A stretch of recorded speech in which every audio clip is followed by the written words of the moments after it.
Hey, so along with my Land Rover project that you see on X here, I also have my UTV clutch out, and I'll show you what I'm doing to it. Just adding some weights to the dogs that flip out. There's 5 of them. This is a 2022 Hisun Axis 700. So anyway, I did that battery upgrade. This time I'm doing the upgrade to the clutch.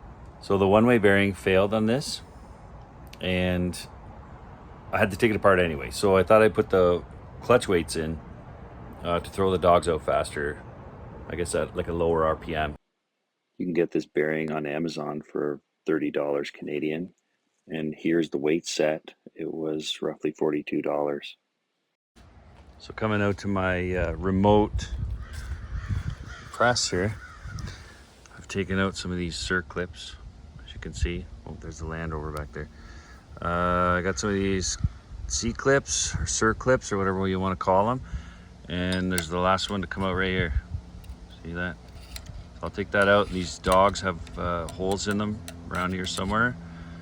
And we're gonna throw some brass weights in there. So as you'll see in other videos, you just pull these plates off one at a time. This is kind of a spring. Interesting thing I've never really seen before, but anyway. Yeah, so apparently this is the hole that these are supposed to go in, but those are looking awfully large. I might have ordered the wrong ones, or whatever. Yeah. No, I got the right ones.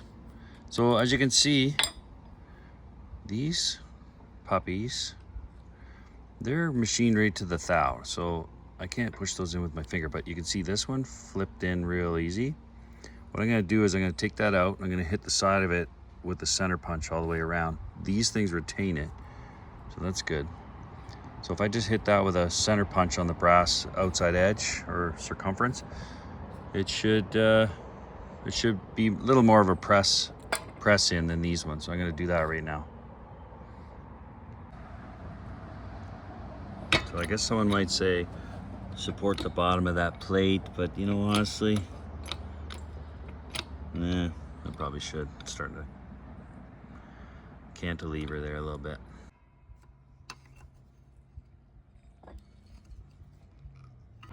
So here it is with the brass inserts, the weights put in there. 4 of them were a really snug fit. The other one dropped in, but there was a little further to go and it grabbed. So I think it was this one here. Anyway, these are all in good. Just below the surface of the 1/8 plate that they're sitting in. Yeah, I just have to dig this little circlip out that I got right here. Drop that in there. Yeah. Okay, just throw her back together. Put it back in the axis. All right, here we go. Just gonna slide this. We got a little bit of a bearing surface there, so I'm gonna be careful with that. There, between the two, see that? And work this down. That's good. Too much wiggling here. Okay, yeah, see that? Kind of frees it up to get those circlips in there. You have to aim inwards, just because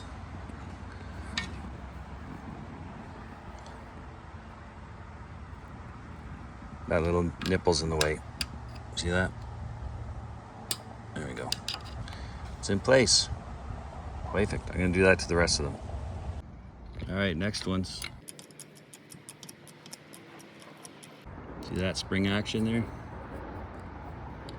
And I don't know why, but when I deal with circlips or washers, when this is punched out of a press by the thousands, there's always a smooth side, and then it's got like a little sharp edge on it. I always put the sharp edge down. I don't know why. Someone told me that a long time ago. Like I mean a long time ago. But I've known a lot of smart old dudes. Told me lots of good information, you know. This is hard to do one-handed. Let's see how I do. Won't get at my eyeball. There we go. Good to go. There we go. That's it. Yeah, sometimes it looks like it's in, but oh, it's not. It's gonna fly out. Actually, I suppose the centrifugal force, even if it, no, I can't say it would hold it, but there we go. Da-da-da. Yay. Okay.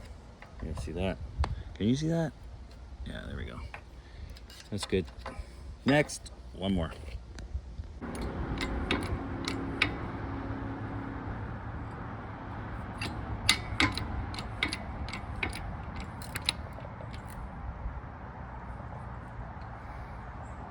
Don't want to squish it too much. Just enough to get that little ridge above the plate. And then wearing eye protection, make sure I don't get this in my eye, because they fly away and sometimes you can't even find them. Okay, here we go. Just make sure that's nice and straight, facing outwards, exactly how it was when I took it apart. And voila. Careful of that bearing surface. There's the sawmill, ready to go on the sawmill base. It's all leveled up. That is not a phallic symbol back there. That's just a water container with a HVAC hood on it. Anyway, there we go. Ready? Bam!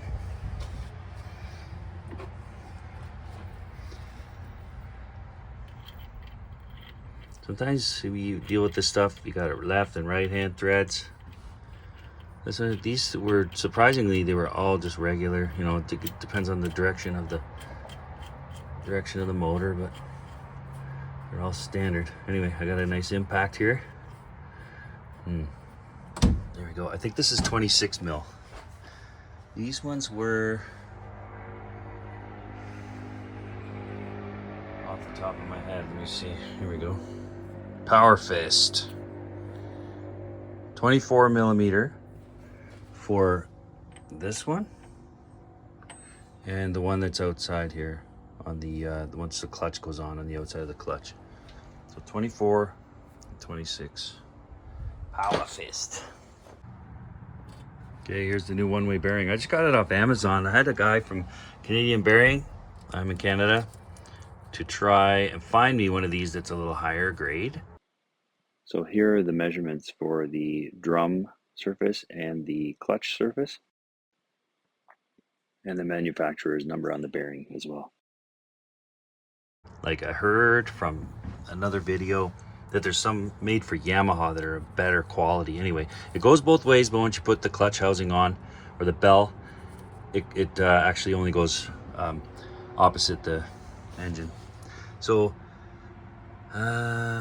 yeah, it will turn to the left and it won't turn to the right. Let's see here, what else I got for you. Well, and this is the bell housing here. It looks like it's marked up, but it's actually not. It's pretty damn smooth. Yeah, anyway. So, secondary, that's easy. Primary goes on here. New filter, yay.